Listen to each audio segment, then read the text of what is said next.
또 한 주간을 저에게 허락하신 삶을 사시고 오늘 토요일 주말 이 새벽을 깨우시며 주님 앞에 나오신 귀한 성도님들을 예수님으로 환영하고 축복합니다.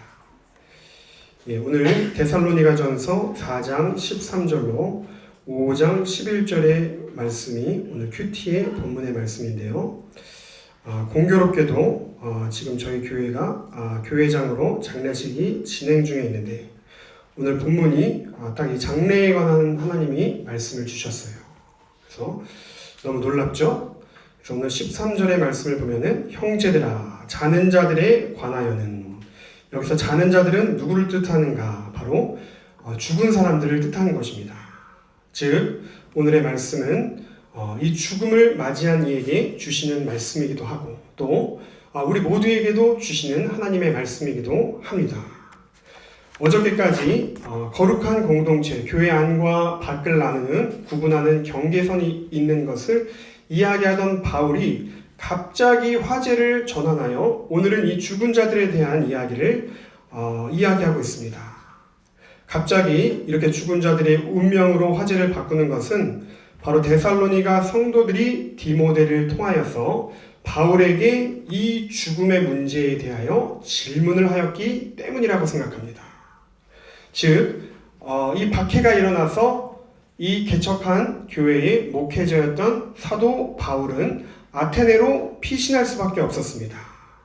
그런데 이 사도 바울이 아테네로 피신한 이후에 이 짧은 기간 동안 이 데살로니가 교회 안에 성도들은 박해를 받아서 또는 어떠한 질병으로 또는 어떠한 사유인지 분명하게 기록되어 있지는 않았지만 어떠한 연유로 죽음을 경험한 성도들이 있었던 것 같습니다.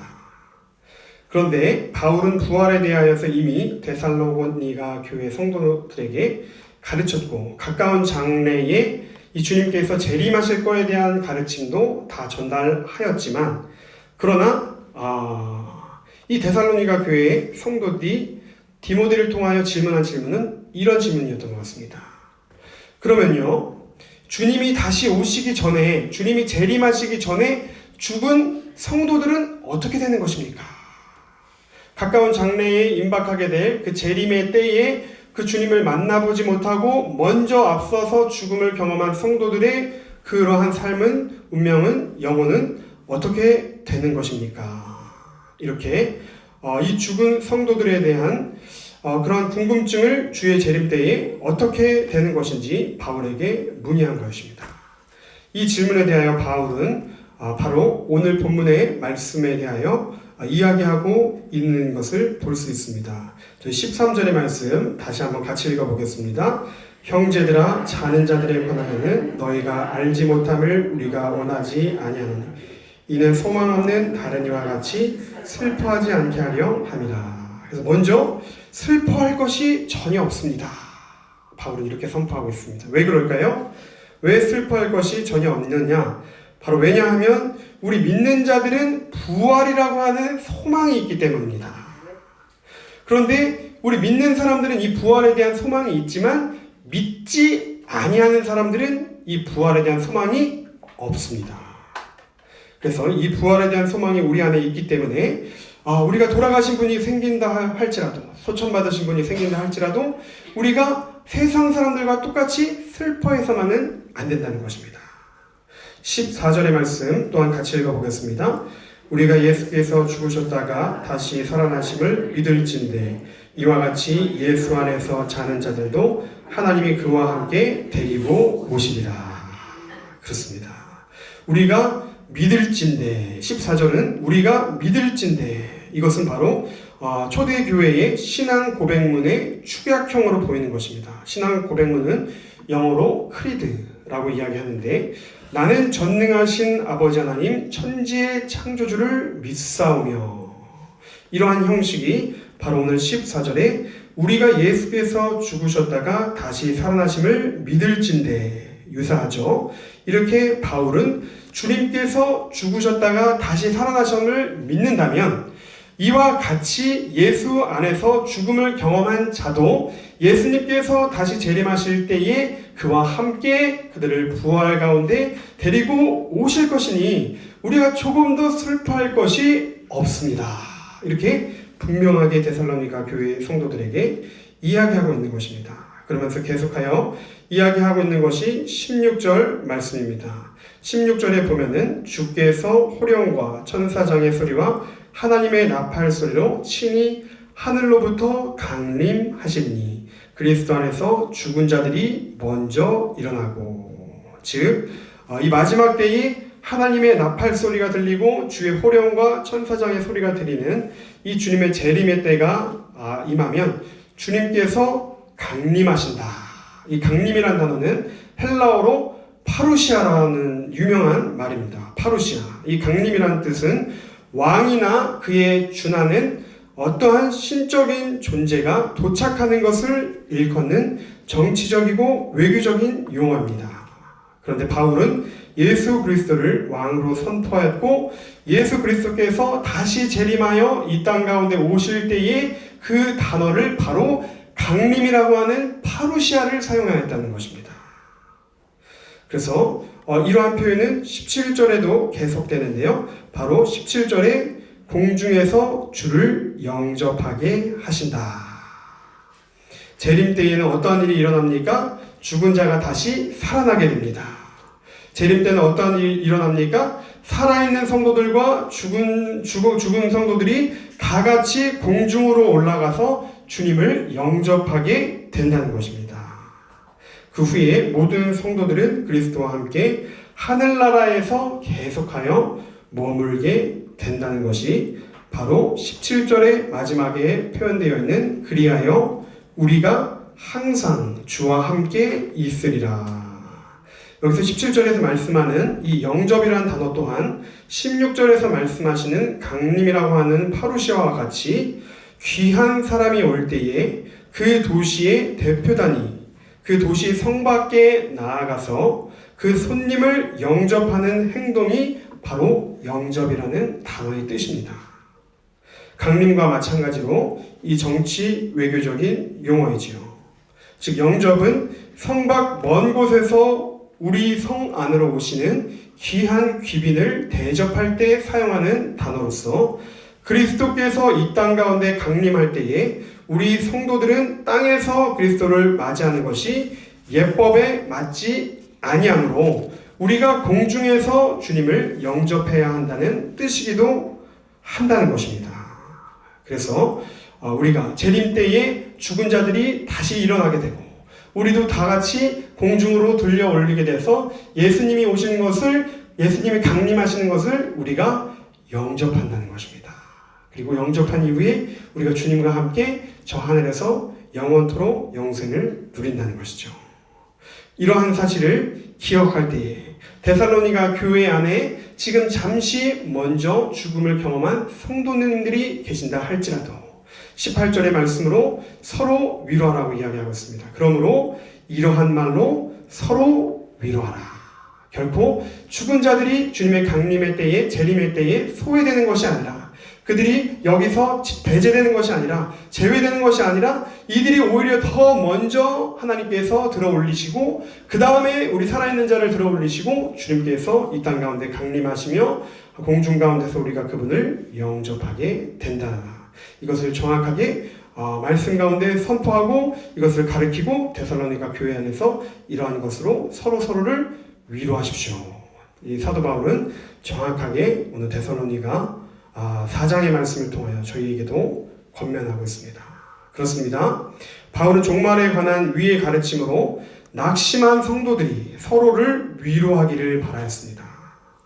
우리 인간이 죽으면 인간의 존재 자체가 사라지는 것이 아니고 죽음 이후에도 우리 인간의 존재가 지속된다는 것, 바로 하나님과 함께 저 하늘나라에서 영원토록 함께 그 존재가 지속된다는 것을 바울은 데살로니가 교회인들에게 가르쳤다는 것입니다.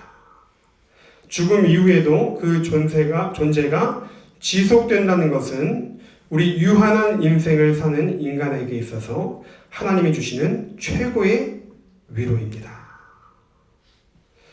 우리가 영원할 줄 알았던 이 땅 가운데서의 삶이 알고 보니 지극히도 짧고 또 유한하고 또 한정된 시간을 부여받은 존재라는 것입니다.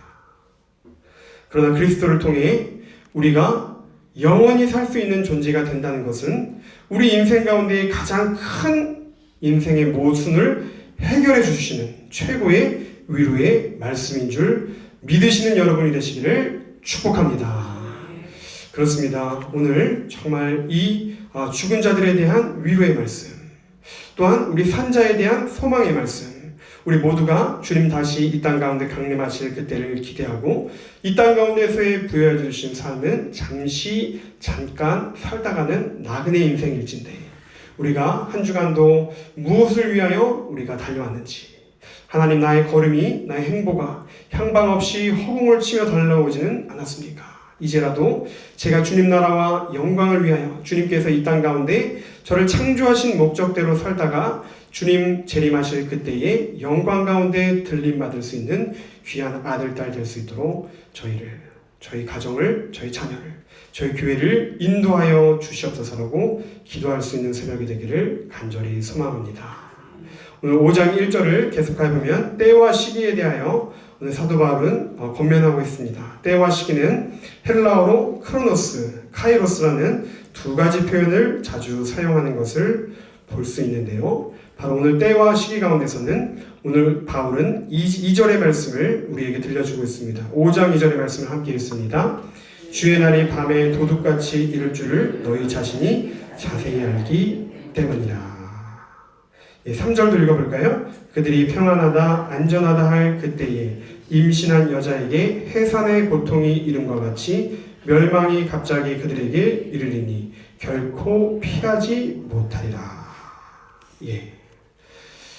주의 날이 밤에 도적같이 이른다는 가르침은 마태복음 24장 43절에 또 누가복음 12장 39절에 예수님께서 가르치신 그 가르침과 매우 비슷합니다. 즉 주님의 때와 시기는 우리가 언제 죽음을 맞이하게 되고 또 주님께서 예비한 시점과 주님의 축복과 약속의 성취의 말씀의 때와 시기가 주님께서 도적같이 임하신다는 거예요. 그래서 그 때를 우리가 미리 예측하거나 준비하거나 분별하기가 매우 어렵다는 것입니다. 그것이 얼마나 어려운가 하면은 바로 3절에 보면은 평안하다, 안전하다, 내가 나의 노후와 나의 미래와 나의 자녀를 다 준비시켜 놓고 모든 것을 다 구축해 놓고 이제 나는 안전하다 외치는 그 순간에도 주의 날이 도적같이 이를 수 있다는 것입니다. 3절에 말씀하는 그들이 누구인지 분명하지는 않지만 평안하다, 안전하다, 즉 평화와 안전이 당시 로마 제국의 구호였음을 기억해 볼 때에 그들이 바로 로마인과 헬라인들이라 할지라도 그들의 제국이 아무리 튼튼하고 그들의 문명과 문화가 번성하고 있다 할지라도 그들이 도적과 같이 하나님께서 심판 가운데 이르실 그날을 결코 피할 수 없다. 즉 그들이 주장하는 평화와 안전은 바울이 가르치는 종말과 심판과는 정반대되는 주장이라는 것입니다. 인간의 나라는 우리의 평화와 우리의 안전이 영원히 장구하게 계속될 것처럼 주장하곤 하지만 그러나 복음은 호련하게 오늘도 하나님의 심판이 도적같이 임할 것을 주장하고 있습니다. 오늘 3절에는 임신한 여자에게 해산의 고통이 이름과 같다 했습니다. 여러분 임신한 여인이 나 아기 낳기 싫어요. 나 이 고통이 싫어요. 그렇다고 해서 그 해산의 날을 피할 수가 있습니까? 피할 수 없습니다. 그 날을 예측할 수 있습니까? 우리가 가늠은 할 수 있지만 정확하게 몇 분, 몇 초, 언제가 될지는 우리가 알 수 없습니다. 이렇게 마치 해산의 고통에 이름과 같이 주의 날의 예측 불가능성을 강조하는 말씀의 표현이기도 합니다. 그러므로 오늘 우리에게 주시는 권면의 말씀은 바로 6절에 계속됩니다. 우리 함께 6절 읽겠습니다. 그러므로 우리는 다른 이들과 같이 자지 말고 오직 깨어 정신을 차릴지라. 여기서 깨어있다는 이 표현은 바로 술에 취하지 않고 맑은 정신 상태를 의미합니다. 이런 강력한 대조법을 사용하여서 세상 사람들은 술에 취해 있고 세상 사람들은 혼미한 영에 있고 세상 사람들은 이리저리 세상 가운데 향방을 알지 못하고 세상의 사조와 시류 가운데 휩쓸리고 살지만 그러나 우리 그리스도인들은 깨어 정신을 차리십시오. 분명하게 우리에게 권면하고 있습니다. 이렇게 사도 바울은 인류를 두 개의 그룹으로 나누어 표현하는 단어를 바로 분리 언어라고 하는데요. 이런 분리 언어는 두 그룹 중간에 어떠한 제3의 그룹을 상정하고 있음을 전혀 의미하고 있지 않습니다. 즉 분리 언어는 어떤 그룹이 나머지 세계로부터 자신을 분명하게 구분하려 할 때 사용하는 언어인데, 가장 기본적인 분리 언어는 우리와 그들이입니다. 그러면 이 분리 언어를 사용하면 어떠한 효과가 있는가? 바로 집단의 정체성과 결속력을 강화시키는 결과가 나타나게 됩니다. 바울은 의도적으로 매우 다양한 분리 언어를 사용하여서 우리 데살로니가 교회의 성도님들이 이교도적인 환경으로부터 자신을 거룩하게 분리시켜서 자신을 거룩하게 하고 박해 가운데서도 교회 안에 끝까지 계속 남아야 있어야 할 이유를 강력하게 설득하고 있는 것입니다. 성도들은 비록 죽어 잠들어 있다 할지라도 이들은 소망이 있는 자들이지만, 박해를 가하는 외부인들은 도리어 세상의 주권을 쥐고 있는 것 같고 세상의 파워를 쥐고 있는 것 같지만 그들에게는 참된 소망이 없습니다. 그래서 그들은 하나님의 진노 아래에 놓여 있지만, 지금 어려운 고난의 시간을 지나고 있는 우리의 성도님들은 구원을 받도록 예정되어 있을 뿐만 아니라 하나님께서 축복하시는 귀한 아들과 딸이라는 사실입니다. 이러한 사실을 기억하고 마지막으로 사도 바울이 오늘 큐티를 통하여 우리에게 주시는 그 말씀은 바로 권면입니다. 명령이 아니라 권면입니다. 11절의 말씀 마지막으로 함께 읽겠습니다. 그러므로 피차 권면하고 서로 덕을 세우기를 너희가 하는 것 같이 하라. 사도 바울은 하나님으로부터 사도의 직을 받았습니다. 내가 하나님으로부터 사도의 직을 받았기 때문에 여러분에게 이렇게 말씀합니다. 여러분 이렇게 하십시오, 저렇게 하십시오, 명령하고 주장하는 것이 아니라 사도 바울은 언제나 호소하고 설득하고 그들을 향하여 간절하게 권면하였다는 것입니다. 우리가 이러한 사도 바울의 마음과 화법이 우리 안에도 있어야 할 줄로 믿습니다.